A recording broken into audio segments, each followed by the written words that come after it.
Assalamualaikum warahmatullahi wabarakatuh. Perkenalkan, nama saya Emri Doa saya Maksum dengan NIM 21234083 dengan prodi Perpustakaan dan Ilmu Informasi dan dengan mata kuliah Ilmu Komunikasi dengan dosen pengampu Bu Desriani Skom MI Kom. 3. Pada video kali ini saya akan melengkapi tugas ujian tengah semester saya dengan mempresentasikan dua materi. Baiklah, saya akan menjelaskan materi yang pertama, yaitu proses komunikasi. Yaitu proses komunikasi terbagi menjadi tiga. Yang pertama yaitu proses komunikasi primer. Proses komunikasi secara primer adalah proses penyampaian pikiran atau perasaan seseorang kepada orang lain dengan menggunakan lambang sebagai simbol media. Contohnya saja yaitu seperti isyarat yang menggunakan alat seperti beduk, kentongan, dan lain-lain. Yang dengan kata lain, pesan yang disampaikan kepada komunikan terdiri dari isi dan lambang. Yang kedua yaitu proses komunikasi sekunder.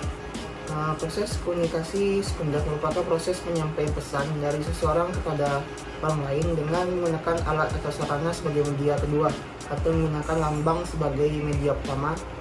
Yang mana contohnya seperti televisi, film, dan video, yang mana merupakan perkembangan komunikasi bermedia yang semakin banyak dipakai masyarakat. Yang mana dengan kemampuan teknologi ini, media tersebut berhasil memadukan komunikasi berlambang bahasa dengan komunikasi berlambang gambar dan warna. Yang ketiga yaitu proses komunikasi efektif. Proses komunikasi secara efektif yaitu merupakan komunikasi yang terjadi apabila sesuatu pesan yang diberitahukan kepada komunikator dapat diterima dengan baik atau sama oleh komunikan, sehingga tidak terjadi salah persepsi. Yang mana keberhasilan komunikasi merupakan kunci keberhasilan dalam mencapai tujuan hubungan dengan masyarakat. Di dalam komunikasi efektif ada tiga hukum. Yang pertama, hukum berkomunikasi adalah respect, yaitu merupakan sikap hormat dan sikap menghargai terhadap lawan bicara kita. Yang kedua itu hukumnya yaitu empati, yaitu merupakan kemampuan kita untuk menempatkan diri kita pada situasi atau kondisi yang dihadapi oleh orang lain. Yang ketiga yaitu hukum audible, yang maknanya itu dapat didengarkan atau dimengerti dengan baik. Komunikasi efektif dapat berlangsung dengan baik apabila didukung oleh berbagai faktor.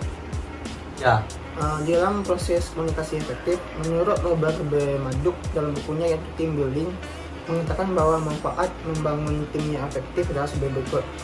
Dengan adanya tim, maka sasaran yang realistis ditentukan dan dapat dicapai secara optimal. Yang kedua yaitu anggota tim dan pemimpin tim memiliki komitmen untuk saling mendukung atau satu sama lain agar tim berhasil. Yang ketiga yaitu anggota tim memahami prioritas anggota lainnya dan dapat saling membantu satu sama lain. Yang keempat yaitu komunikasi bersifat terbuka, diskusi secara kerja baru atau memperbaiki kinerja lebih berjalan secara baik karena anggota tim terdorong untuk lebih memikirkan permasalahannya. Yang kelima yaitu pemecahan masalah lebih efektif karena kemampuan tim lebih memadai. Dan banyak lagi manfaat membangun tim yang efektif menurut B. Maduk. Dan di dalam proses komunikasi efektif ada dua prinsip dalam komunikasi efektif. Antara lain dapat kita tinjau dari yang pertama, prinsip berbicara efektif. Prinsip ini lebih menekankan bagaimana berbicara dengan mempengaruhi orang lain, yang artinya proses penyampaian pesan dari komunikator kepada komunikan secara verbal sampai ada sasaran. Dan di argumentatif dan kualitatif, teknik berbicara yang efektif dapat dilakukan sebagai berikut. Yang pertama itu menarik nafas dalam sebelum memulai berbicara. Yang kedua, mengatur volume bicara agar lebih keras, dan biasanya caranya dengan mengatur agar suara dapat didengar oleh jajaran orang yang duduk atau berdiri paling jauh. Yang ketiga itu menggunakan kata-kata sehari-hari yang dikenal oleh pendengar. Yang terakhir itu layangkan pandangan ke seluruh pendengar. Baiklah, mungkin itu materi dari proses komunikasi. Kita lanjut ke materi selanjutnya. Baiklah, di materi selanjutnya yaitu materi tentang bentuk komunikasi. Ya. Di materi bentuk komunikasi ada beberapa bagian, yaitu 4 bagian. Yang pertama itu komunikasi personal. Yang komunikasi personal ini dibagi menjadi 2 bagian juga, yaitu yang pertama yaitu komunikasi intrapribadi atau intrapersonal, yang mana komunikasi ini dengan diri sendiri, contohnya berpikir, yang mana komunikasi ini merupakan landasan komunikasi antar pribadi dan komunikasi dalam konteks lainnya, yang mana dapat mempersepsi dan memastikan makna pesan orang lain, hanya saja caranya sering tidak disadari. Yang mana keberhasilan komunikasi kita dengan orang lain bergantung pada keefektifan komunikasi kita dengan sendiri-sendiri. Ya.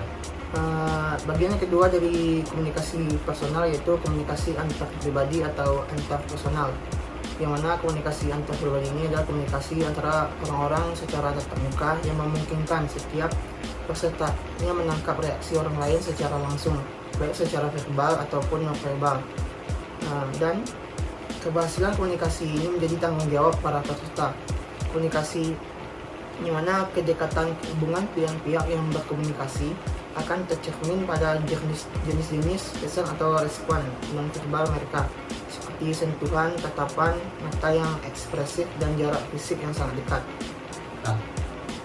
Baiklah, yang selanjutnya itu dari bentuk komunikasi yaitu komunikasi kelompok. Komunikasi kelompok adalah sekumpulan orang yang mempunyai tujuan bersama, yang berinteraksi satu sama lain dan mencapai tujuan bersama, yang mana adanya saling ketergantungan dan mengenal satu sama lainnya, dan memandang mereka sebagai bagian dari kelompok tersebut. Yang mana dengan demikian, komunikasi kelompok biasanya merujuk pada komunikasi yang dilakukan kelompok kecil, jadi bersifat tatap muka. Umpan baliknya dari seorang peserta dalam komunikasi kelompok masih bisa diidentifikasi dan ditanggung oleh peserta lainnya. Ya. Selanjutnya dari bentuk komunikasi yaitu komunikasi massa. Komunikasi massa adalah komunikasi yang menggunakan media massa, baik cetak, surat kabar atau majalah, atau elektronik seperti radio atau televisi. Komunikasi ini berbiaya relatif mahal yang dikelola oleh suatu lembaga atau orang yang dilembagakan, yang tujuannya pada sejumlah besar orang tersebar di banyak tempat, yang mana pesan-pesannya bersifat umum, disampaikan secara cepat, serentak, dan selintas.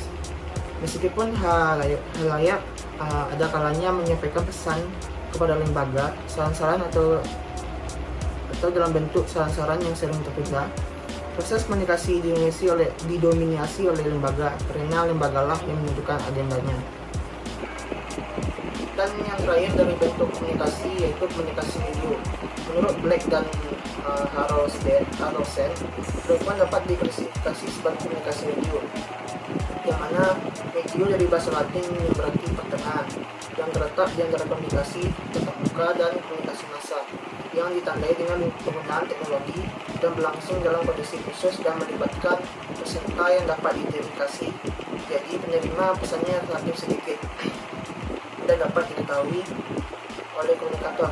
Selain itu, pesannya juga tidak bersifat umum. Contohnya komunikasi video selain telepon adalah komunikasi lewat fax, email, radio, televisi sirkuit, surat kabar, elektronik, dan lain-lain ke dalam komunikasi media ini.